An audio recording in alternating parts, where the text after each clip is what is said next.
She arrived with her daughter on a blind date.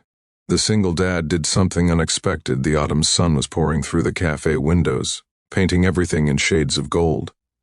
Sarah sat at the corner table, her heart pounding harder than she wanted to admit. Her daughter, Emma, was perched on her lap, tiny hands reaching for the little plant on the table. Sarah had almost canceled this date 3 times. A blind date, at 32, with a baby. Her sister had set this up, practically begging her to give it a shot.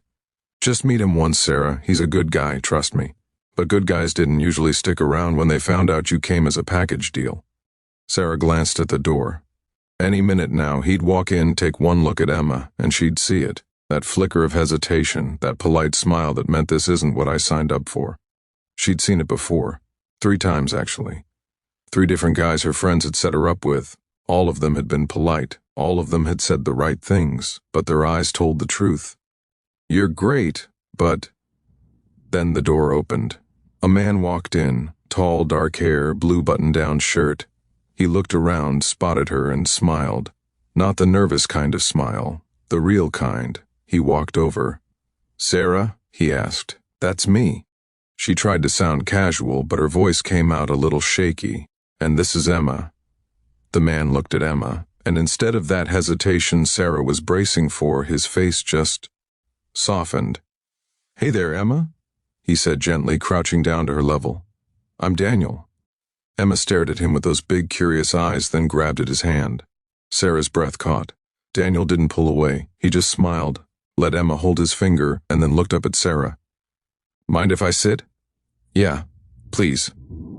He sat down across from them, and for a moment Sarah didn't know what to say. She'd prepared herself for awkwardness, for judgment, for an early exit. Not for this.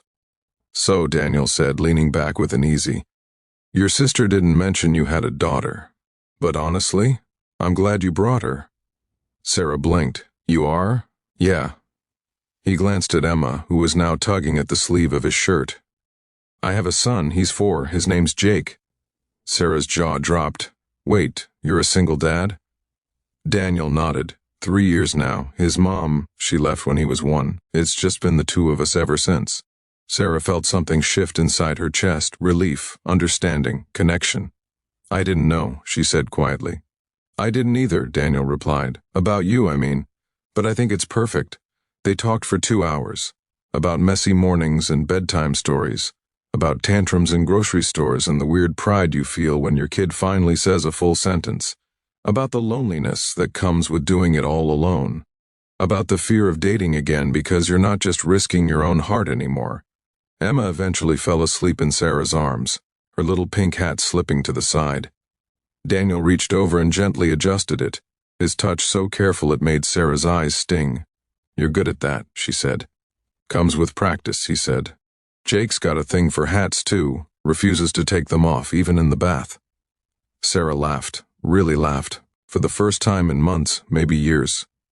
When they finally stood to leave, Daniel walked them to the car. He helped Sarah buckle Emma into the car seat, making sure the straps were snug. Can I see you again? He asked, straightening up. Sarah looked at him, at the kindness in his eyes, at the way he'd treated her daughter like she mattered. Yeah, she said. I'd like that. Good. He smiled. Next time, let's bring the kids. I think Jake and Emma would get along. 2 weeks later. Sarah stood at the entrance of the park, holding Emma's hand. Her heart was doing that nervous flutter thing again, but this time it felt different. Exciting. Hopeful. She spotted Daniel near the swings, and next to him was a little boy, with messy brown hair and a dinosaur t-shirt, bouncing on his toes. That's Jake, Daniel said as they walked over. He crouched down next to his son. Jake, buddy, this is Sarah, and this is Emma. Jake stared at Emma for a second, then broke into the biggest grin. She's little. She is, Sarah said, smiling, but she's tough. Emma, sensing a new friend, let go of Sarah's hand and toddled toward Jake. He took her hand like it was the most natural thing in the world. Come on, Emma. I'll show you the slide. And just like that, the 2 of them were off, Jake carefully guiding Emma toward the playground. Sarah and Daniel stood there, watching. Well, Daniel said, that was easier than I expected. Right? Sarah laughed. I was so worried they wouldn't get along. Kids are better at this than we are, Daniel said. They just see each other. No baggage, no fear. Sarah nodded. Yeah. Maybe we should learn from them. Daniel turned to her. Maybe we should. 3 months later. It was Sunday morning, the kind of morning that smelled like pancakes and sounded like laughter. Sarah flipped another pancake while Emma and Jake sat at the kitchen table, coloring together. Well, Jake was coloring. Emma was mostly just chewing on a crayon. Emma, no, Jake said seriously, pulling the crayon out of her hand. That's not food. Emma looked offended for about 2 seconds, then went back to scribbling. Daniel came up behind Sarah, wrapping his arms around her waist. This feels right, he said quietly. Sarah leaned back into him. Yeah. It does. She'd been scared for so long. Scared that she'd never find someone who could love both her and Emma. Scared that she'd always be alone, always have to do everything by herself. But Daniel had shown her something she'd almost stopped believing in. That love doesn't always look the way you expect. That family isn't just about blood. That sometimes the best things in life come in unexpected packages. 6 months later, it was Emma's second birthday. The backyard was full of balloons, streamers, and way too much cake. Sarah's sister was there, taking a million photos. Daniel's parents had driven in from out of town, and the kids, Emma and Jake, were running around like wild little tornadoes. Sarah stood by the cake table, watching it all, her heart so full it felt like it might burst. Daniel came up next to her, slipping his hand into hers. You good? He asked. Yeah, she said, smiling. I'm really good. Good. Because I've been wanting to ask you something. Sarah turned to him, eyebrows raised. Oh yeah? What's that? Daniel took a breath. Move in with me. Sarah's heart stopped. What? Move in with me, he said again, more confident this time. You and Emma. Jake asks about you guys every day, and honestly, I don't want to do this back and forth anymore. I want us to be a family. A real one. Sarah felt tears prick her eyes. Daniel, I know it's fast, he said quickly. And if you need more time, I get it. But I love you, Sarah. I love Emma. And I think Jake loves you both too. So, what do you say? Sarah looked over at the kids. Jake was holding Emma's hand, helping her blow out the candles on her cake. Both of them were laughing, their faces glowing in the candlelight. And in that moment, Sarah knew. This was it. This was home. Yes, she whispered, turning back to Daniel. Yes, let's do it. Daniel's face broke into the biggest smile she'd ever seen.